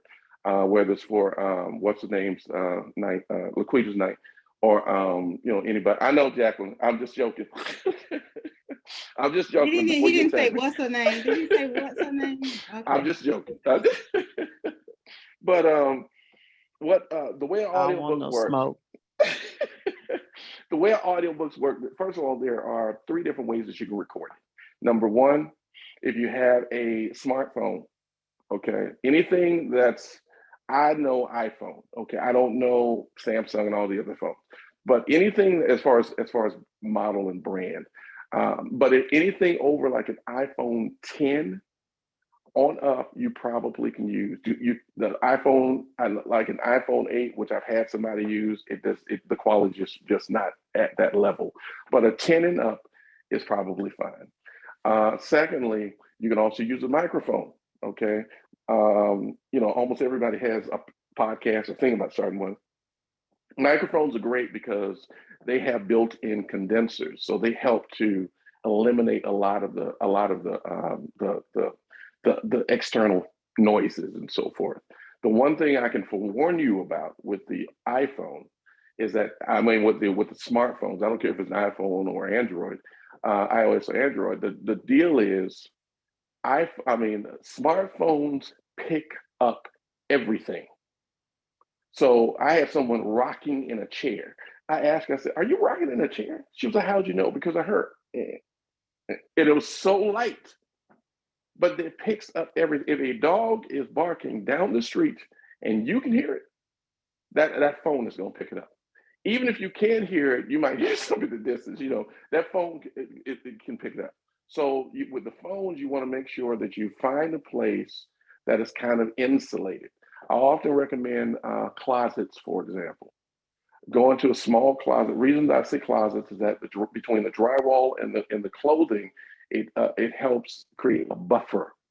It traps, because do not go in the bathroom. Okay, first thing people want to do a lot of times is go into the bathroom. You're not doing a record. Okay, you're not getting ready for a song. You want basically a dry sound. And when you go into a closet or you're in a small room with a lot of furniture, for example, your voice gets absorbed by these things. So you don't have all of that reverb, that bouncing off the wall. So if you can find something like that. Secondly, you want to find a nice quiet time. You want to find a time that, noise is kind of low. Again, if you're using a microphone, you still want to do that, but it's not, it helps kind of block out a lot of it may not catch the dog across the street. Okay, it'll catch the dog in the backyard, but maybe not the one across the street. So like I say, you want to do something like that. Now, the third way that you could do it is naturally a studio. That is the most expensive way unless you have access to one. You take someone like Trivia. Trivia has a sound studio, so it's a little different. Most people don't have that. They'll have a podcasting station or a podcasting channel, which that's fine. But you can also use a studio. Most of the people I deal with, I have worked with people who have actually used full-blown studios, but most of the people I work with actually use their phones or they use microphones. I've had both. I've had actually one person that actually used some kind of handheld recorder. But if you do it, you want to find a quiet time. If you're reading, when you're reading, okay, if everybody messes up. Everybody messes up. On top of that, guess what? I get so many folks that don't like their own voices. I get a lot of folks that talk, I don't have the voice. Let me tell you something. And then they get surprised when you start adding the music and the sound effects. So when you're reading, when you're reading, you want to read it and we'll edit it. We'll add the music, we'll add the sound effects. If the read needs to be redone, we'll let you know. Okay. But like I said, as long as you're still, you're not turning pages. Okay, no page turning, because both mics, whether it's a smartphone or the microphone, it'll pick up page turning. Okay, so no page turning, no rocking in a chair, no tapping your finger. There are certain things that we do as nervous habits. No tapping your finger on the desk, none of that. Okay, but you want to read, and you want to read with the spirit that that book calls for. I guess that's a real easy hack that I can extend to you as far as that. As far as cost, the cost varies. It varies based on the number of pages, and oftentimes even the oh yeah. Linda, no gum chewing, no gum chewing. Also, here's something I'm gonna share with all of you all. Again, whoever you do your audiobook with, this is another trick. Number one, you need water. You need to be hydrated. Okay, I'm gonna make a sound in a second. You need to be hydrated. And something I often recommend is a lip balm, Carmex, or something like that. As you speak, your lips begin to get dry. Your mouth begins to get dry. And one of the things that we just don't care for is this. And oftentimes it'll be, and then the cat ran down the street. And then he came back in. Okay, we can't stand that. But that's because your mouth is dry or your lips are not parting the way they should. If you use lip balm or Carmex and then you drink water every now and again, you may have to step away, drink it, and then make sure and pick it back up. But if you do that, you'll be fine. Also, if you mess up, which I was going into that a few minutes ago, if you mess up, that's okay. Everybody messes up. Everybody messes up. Okay. If you mess up, what I recommend when I work with people is in your head, count to 3. Simultaneously find a spot where you can pick back up and then start reading again. That's it. See, because we'll see the break in the sound. We'll see the sound drop. And we'll know, okay, we need to pay attention here because I think that's where, and we'll cut it out. You won't even know the difference. There's not an audiobook that I've done that did not, well, there was one, but they had already had it professionally done, 1 or 2 that they had already professionally done.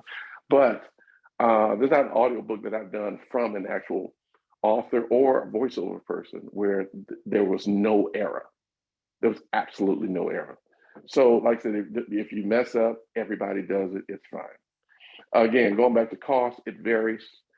Children's books start probably in the $300 to $400 range. The beauty of an audiobook, especially when you talk about a children's book, is that based on what you sell it for, you can go to 1 or 2 readings, Barnes and Nobles, schools, things like that. You'll be able to pay it off just that quickly. Because when they hear it, first of all, when you go to places like this, especially schools, they're gonna buy. I mean, Laquita, she has this experience. They're gonna buy it anyway. They're gonna people that I don't care if it's an audio book or a physical book or whatever it is. They're gonna buy it anyway. That's the parents. But if you go to places like that, a lot of times you'll pay it right off, based on what you're selling the audio book for. As far as above that, audiobooks can run, again, based on the size of the book, based on it, and also how involved you want it to be. Audiobooks can run anywhere from smaller books, I'd say like $500, all the way up to a couple, 2,000 or 3,000. So it varies based on the book and also the amount of the degree of involvement. If any of you all have ever heard the read I did for my own book, you will hear the wolves baying at the moon, and you can hear the raindrops and the leaves blowing and all this other type of stuff. It's very intricate work, even though I did it at 5 o'clock in the morning on a whim, but it's very intricate work. But then you have situations where you'd like for it to start with music, have sound effects and a little bit of music salted, peppered within there, and then it ends with music in each chapter. It's all types of techniques that you can use. And again, when you use stuff like that, it isn't as costly. When you want it throughout, it's going to be a lot more costly because it all equates to time. It all equates to time. So, like I said, that's why when I speak to people, I can tell you what it is approximately per hour, but at the same instant, the amount of time has to do with our conversation and how involved you want to get. So it's going to vary. On average, you're probably looking at somewhere between $100 and $300 per hour. That's what you're looking at on average. Because in the world of audiobooks and engineering and so forth, take a voiceover person, they will charge you per finished hour. A finished hour in the world of audiobooks is what you hear at the end. And there are voiceover people that will charge you $300 to $400 per finished hour. And these are people that are really, really doing a lot of work. They'll charge you $300 to $400 per finished hour. But what you don't understand is it just for 1 hour, it may actually take them 2 to 3 hours just to record. And oftentimes that includes editing, at least of their voice. So, you have to actually be conscious of how all that stuff works.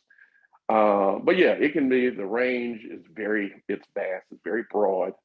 You take the music and the sound effects out, it drops, dramatically, because at that point you're just editing the voice and putting it out there. The effect is not as dramatic naturally, but it's still a good effect.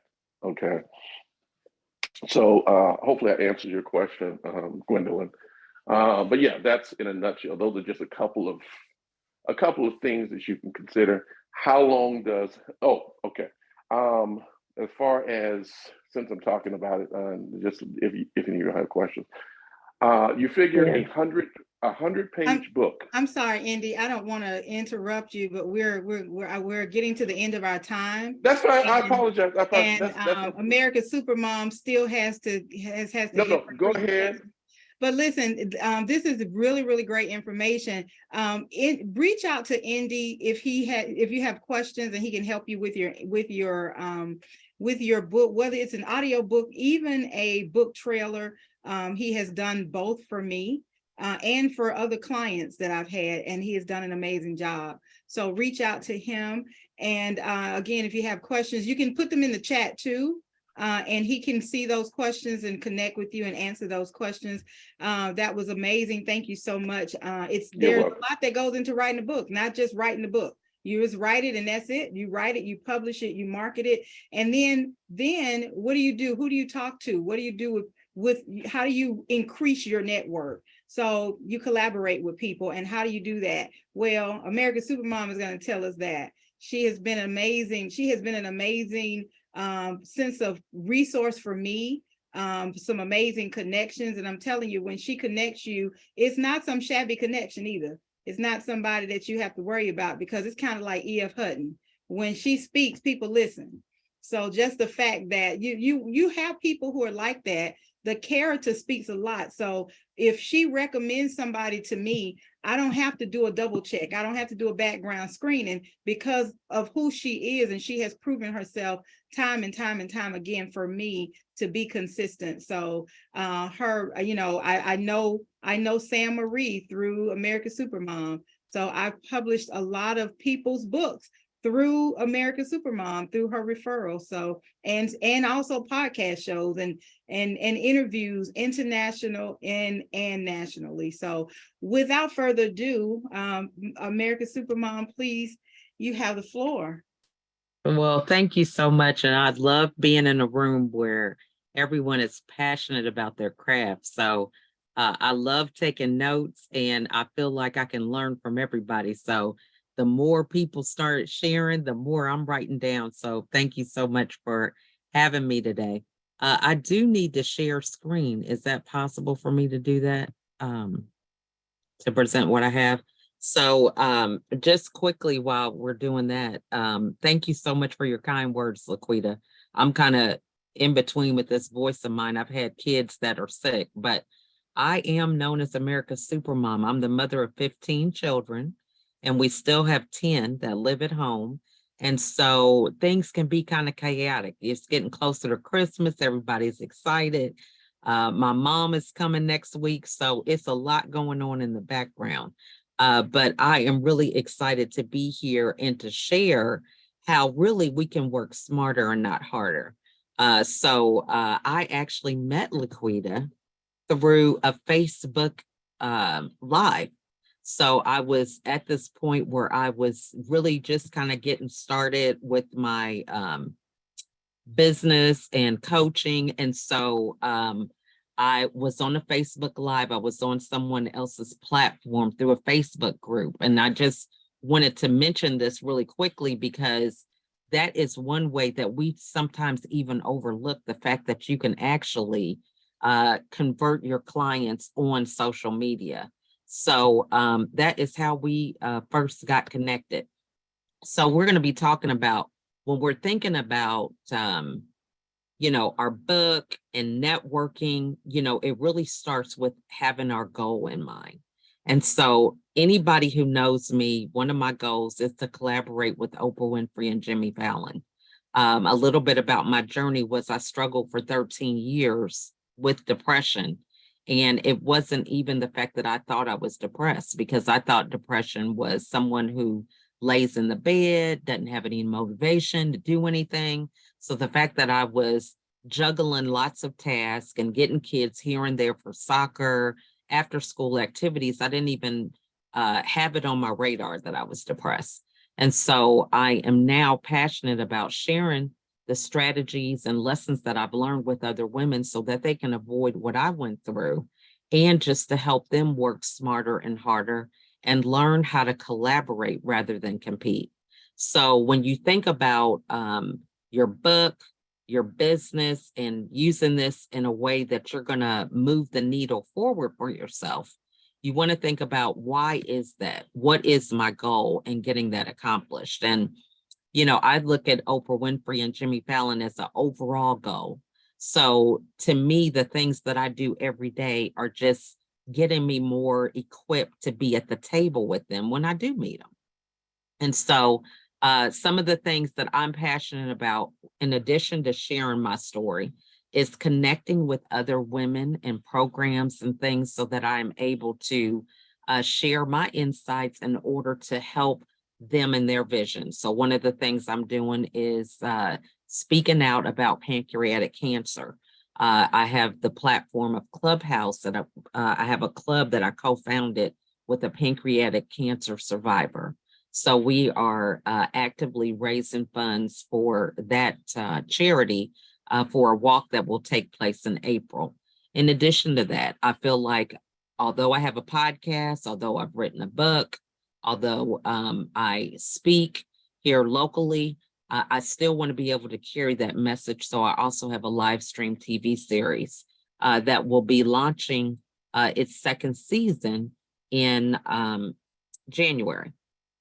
So then when you're thinking about networking, you want to think about different ways that you can collaborate on opportunities and get yourself out there. You know, whether it's masterminding, it's books, it's podcasts, TV series, any kind of marketing that you're doing. These are ways for you to capitalize and leverage these opportunities that you get in front of different audiences in order for it to help you with your goal that you have in mind. So when we're able to think about our book, we think about, one, it's a single message that we want to share. And so this book is a vehicle of doing that. But how are we going to get that book out to people? Where are we going to go with that? I love how Linda said, hey, have your books with you. You know what I'm saying? You know, if we are not conscious of the fact of what our mission is, nobody else is going to do that for us.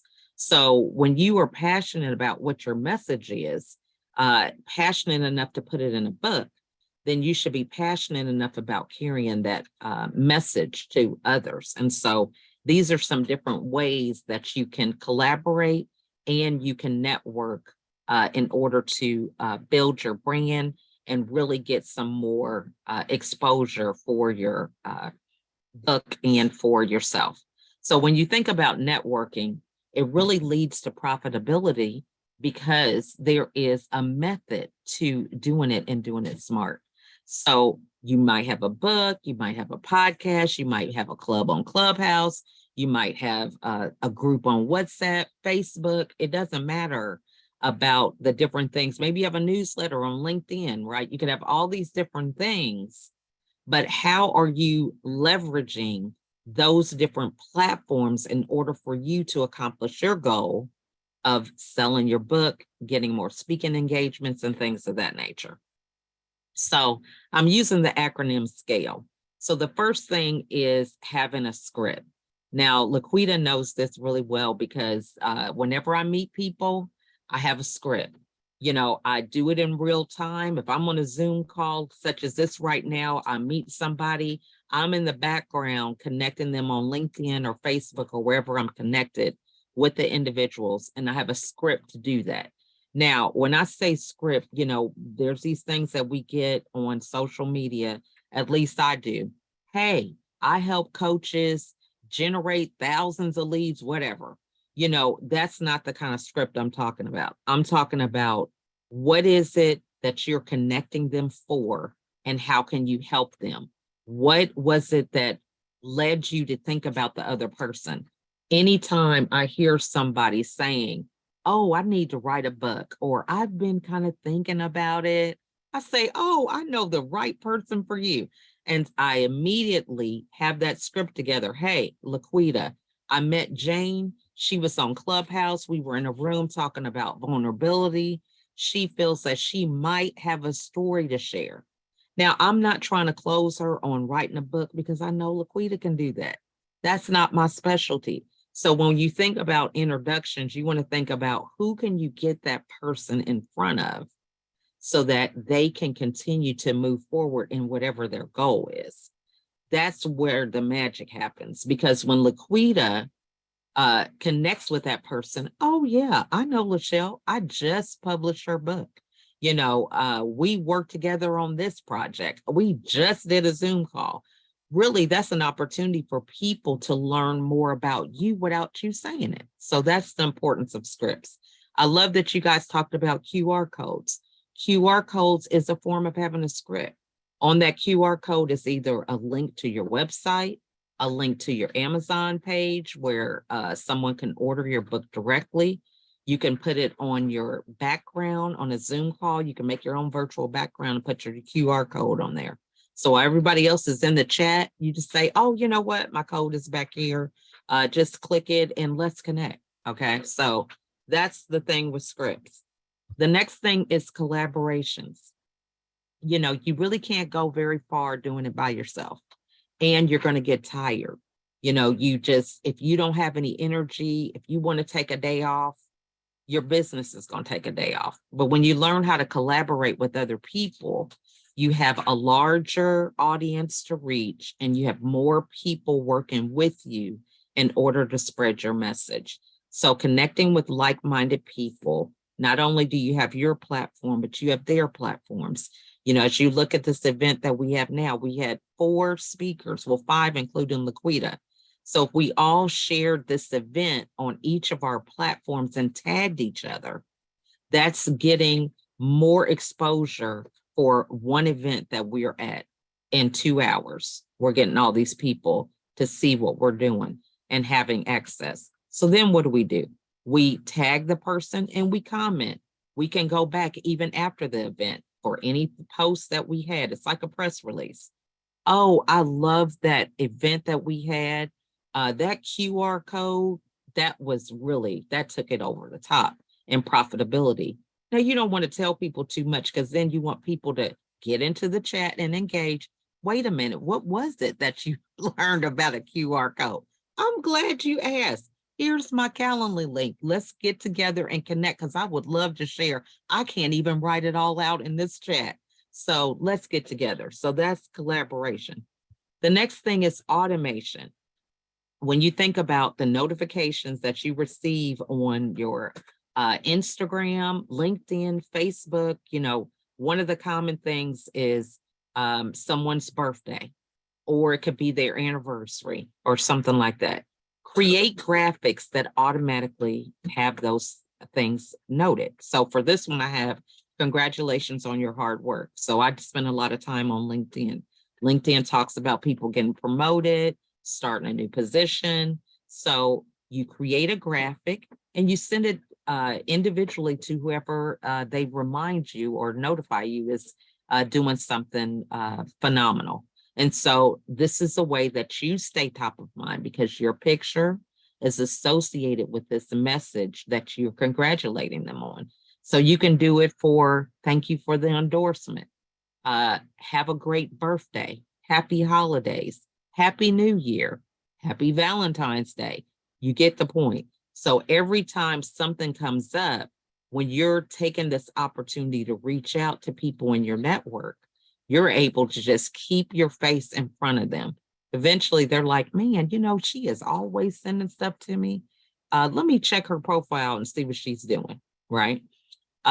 Same thing, using thumbnails. Anything that you do automatically all the time. If you're a podcaster, your thumbnail, one of the things that I talk about is teaching women the value of a smile.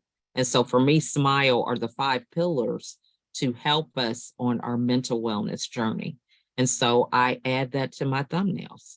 So different things, maybe you have a tagline. Okay, so you can put your tagline on there. Maybe you have just something that's unique to you, something associated with your brand. It might be a certain emoji, a flower, I don't know, different things that you associate your logo. So automating these things so that they go out on a regular basis so people will keep you top of mind. The next thing is listening and taking notes. So again, we talked at the beginning about Facebook live videos, but maybe you're not able to be on the panel. You still can engage and make comments. This is one of the easiest way to make connections. And people that get on my feed, they know this firsthand. Laquita might be at home, not feeling like she's camera ready, and she'll be making comments in the chat. And by the time that chat is over, everybody who communicates to me and engages, I take time to introduce them to each other. And I even tell them live, hey, Laquita, meet such and such. They're on the live with us. And some people are shy. They feel like, oh yeah, she did say reach out, but I don't know what to say. So I take it a step further and I introduce those that engage and are giving me the opportunity to grow my audience, to add perspective to the conversation. I will take that time to give them a moment of gratitude by introducing them to everybody who is either on the panel, who is engaged in the chat in real time, because I feel like if they saw value in what I was sharing, I definitely want to show them some value. And then taking notes. Now, I could learn something that Laquita said, and then I can make a post out of it. I can screenshot what she was doing. Hey, I don't know if you guys saw this or not, but I saw Laquita this morning. she was talking about this special that she's doing before Christmas. For any of y'all who are still on the fence about writing a book, you better connect with her. I don't know how long this is going to be lasting, but screenshotting that and having engagement and tagging people in your network who might benefit from that live broadcast. And then the last thing is events. If you are part of an event, you don't even have to be the headliner. You could be someone who just participated in the event.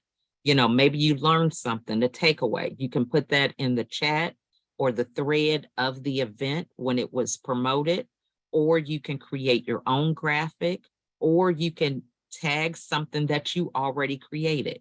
If you have a video or a reel that you made about the importance of telling your story, you could highlight that and then tag Laquita and everybody else who you might associate with story, whether it's a publisher, it's other authors, somebody who's related with the story that you're sharing.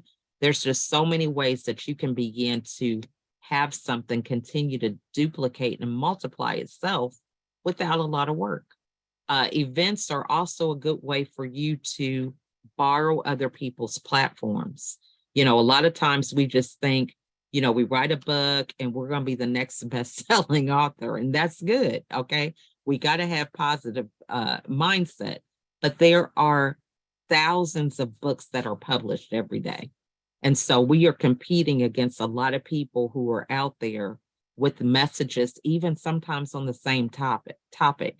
So it's up to us to be very intentional about getting ourselves in different places where we can see different people that can help us as brand ambassadors, talking about what it is that we have in terms of our message, the value that they have gotten from us, and really building our confidence. The more events that you're a part of, and the more you talk about your message, the more confident you are about somebody saying, hey, you know what, I only have 5 minutes for you to talk. So what are some things you want to say? So you might say, okay, I'm only going to have 5 minutes. So I want to make sure I have a QR code behind me. I want to make sure I have a tagline. Maybe I want to quote one of my chapters or talk about a story from the end of my book or whatever. So those are some different insights when we're thinking about scaling and networking.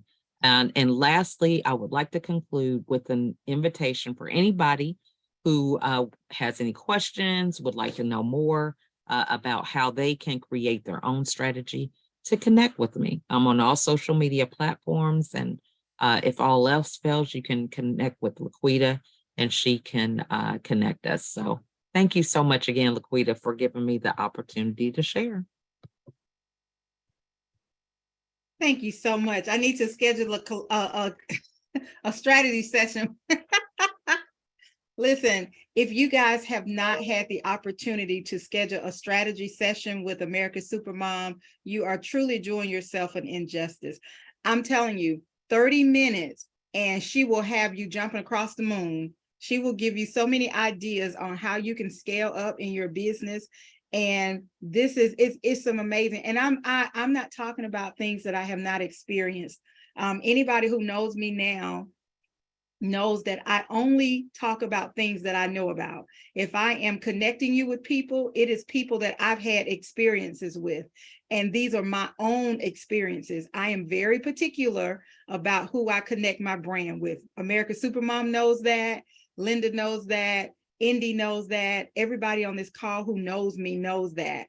I proceed with caution. If I don't act fast, it's because I am thinking about it. I've been burned before in this little new business of mine, and it has taught me some lessons. So thank you so much, Lachelle. She is the real deal, y'all. I'm serious. She is the real deal. So if you're listening to the recording, the playback, connect to everybody who's been here. I want to say thank you so much. Are there any questions for Lachelle before I say what I was going to say? Anybody have any questions for Lachelle or Indy?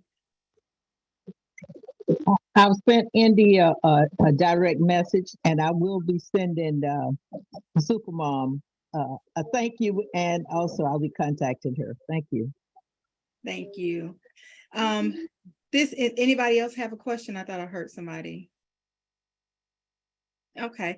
The information is in the chat. Save the chat. You can go down and there's that little, the little 3 buttons down there where you can save the chat, or for some reason, it doesn't like it's letting me save it. It was probably because it's on my screen and it'll save anyway. But this has been some really, really great information.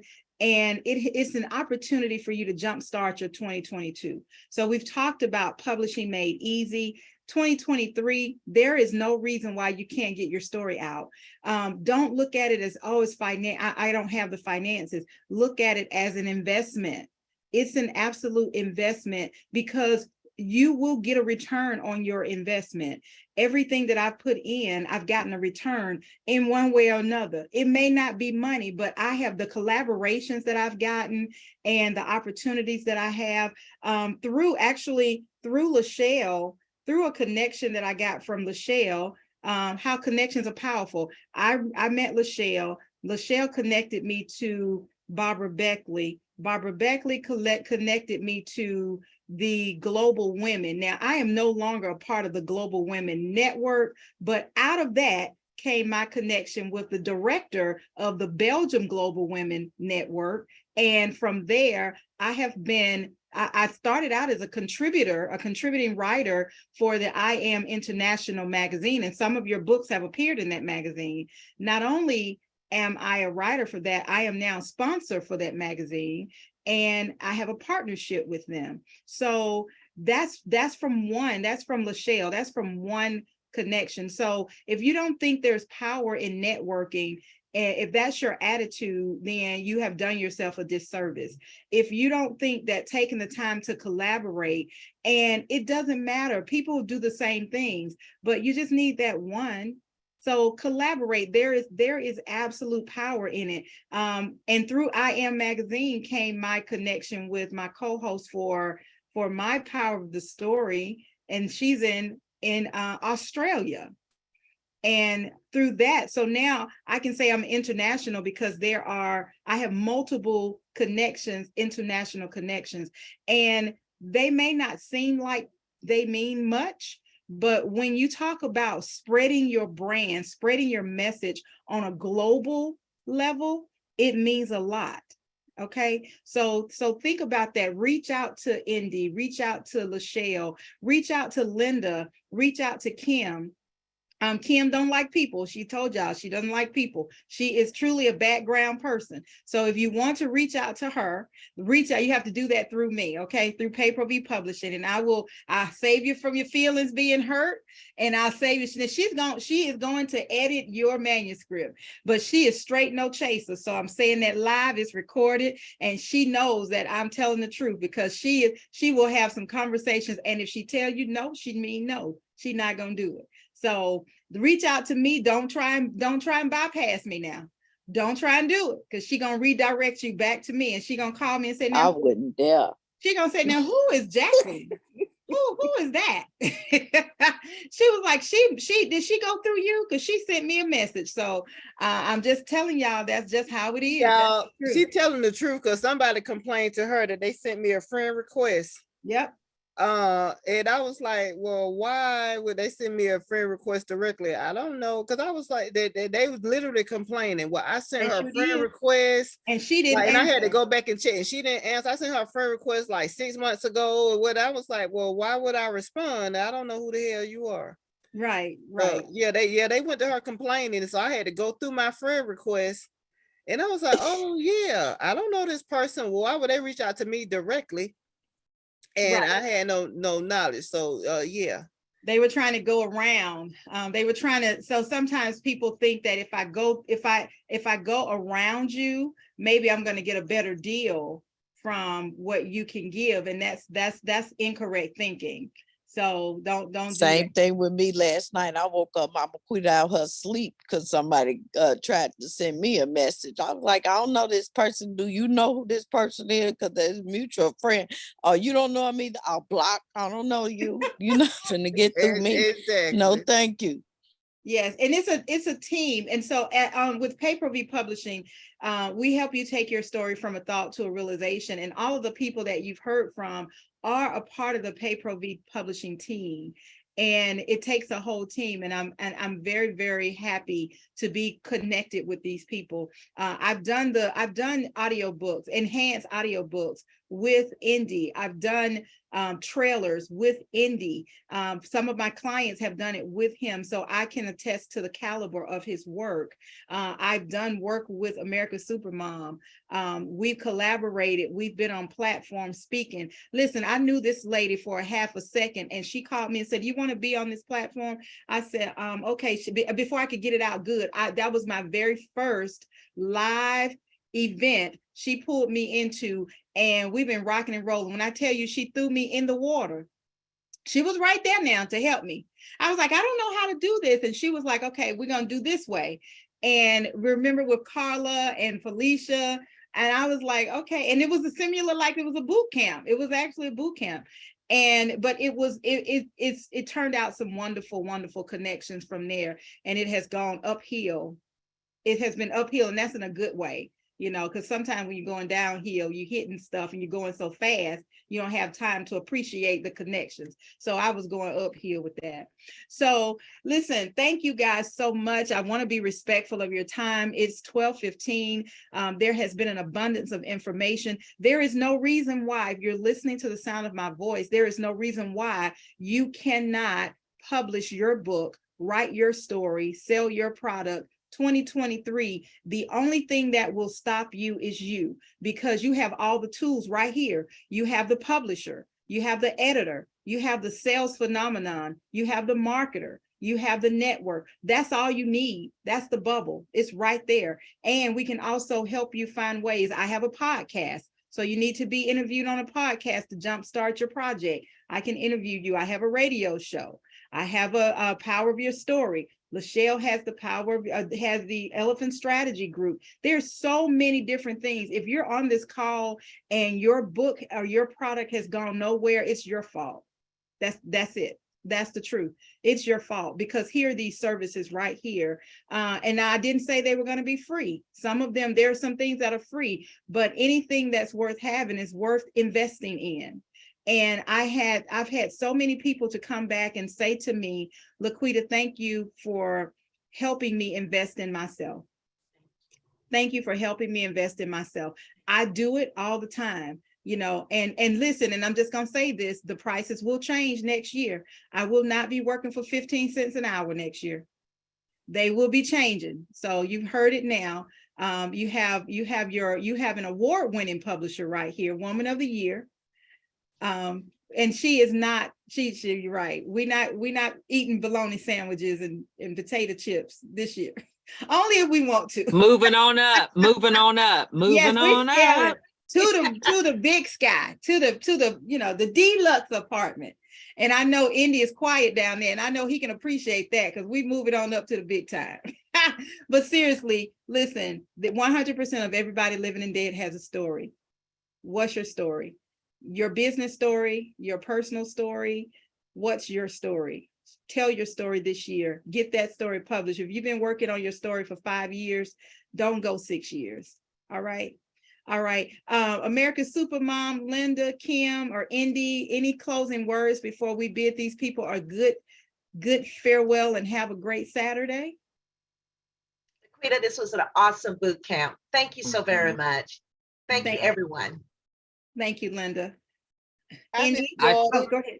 Kim, go ahead. I've enjoyed it, even though I was voluntold to attend. It's been most beneficial, and I'll go back to being in the background. So if I haven't done your work, I'm looking forward to working with you, helping you take your story from a thought to a realization. I have to say this. I have a whole team, so I have other editors, but this is my editor in chief, and not because she's my sister, because I have other family members that don't meet the qualifications. You know what I'm saying? You have to have people that meet the qualifications, and she does. She has the degree to prove it, and it's something that she's been doing. Best add on, if I must say. But listen, when you get ready to edit, and it doesn't matter if it's me, if it's Pay Pro V or anybody, when you go through the editing process, put some money aside to get your manuscript edited. If somebody is taking shortcuts on your stuff, that means that you have taken shortcuts in paying. They want to help you, and for the most part, people do want to help you. But if you don't want to pay for it, people can only do so much. And there are people who will say, okay, well, I'll go ahead and do it. But you know, if you don't appreciate your own work enough to invest in your editing, then unfortunately, you're going to get somebody who's going to do it for you for a couple $100, and it's going to be a mess. Okay, so that's true, you guys. I'm passionate about what I do. So if you was like, oh, I gave her my manuscript a month ago and it was 300 pages, I'm passionate about what I'm crossing every T, dotting every I, checking your Bible verses. I'm checking for facts, and Laquita knows I leave messages. Hey, I couldn't find that, or who is this again, or whatever. So don't just put, if you say in your bio at the beginning on your forward page, oh, all my Bible verses are from the King James Version, I'm checking. I'm gonna let you know that it's not. So that type of, and it's been times like she said she's been burned. I'm still waiting on people to pay me from manuscripts I finished in May or whatever that took me over 200 hours. So I'm passionate about what I do, you know, because I'm interested in helping you publish your best possible works, you know. So I'm not one of those people, like Jackie said, that have been burned about people that publish the unedited version. That doesn't make you look good. So I'm passionate about, you know, what it is I do, but at the same time, appreciate, even though editors are in the background, but we take editing is very tedious if you're passionate about it and doing it the right way.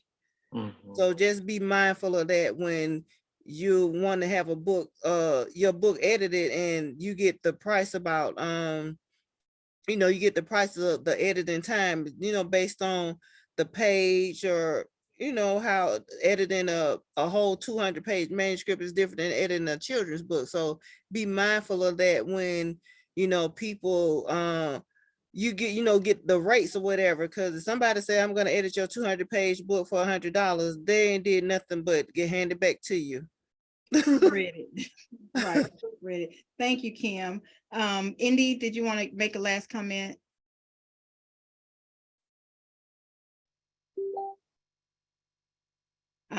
Indy may have stepped away. And Lachelle.